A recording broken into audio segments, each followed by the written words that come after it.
সকালে ঘুম থেকেই উঠতে হয়, কারণ স্কুল তো একেবারে খুলে গেছে। না, আমি খুব সকালে উঠি না, ওই ধরেন জিউ স্কুলে যাওয়ার 20 মিনিট আগে শুধুমাত্র ওর খাবারটা করে দিলেই হয়। কারণ জিউ এখন বড় হয়ে গেছে, ওকে তো আর দাঁত ব্রাশ করে দেওয়া লাগে না, বা ওকে কোনো একটা মানে কিচ্ছু গুছাই দেওয়া লাগে না, ও ওর মতোই যায়।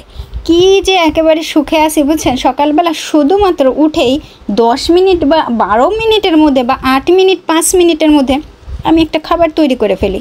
এই খাবারটা তৈরি করছি, যে মাংসটা ভাজা করছি, এটা হচ্ছে বিফ, একেবারে সেদ্ধ করাই ছিল, সামান্য একটুখানি তেলের ভিতরে ভাজা দিলাম, আবার তেলও গলছে, তার সাথে একটা ডিম ভাজা দিলাম, আর দিলাম একটুখানি ভাত, হয়ে গেল।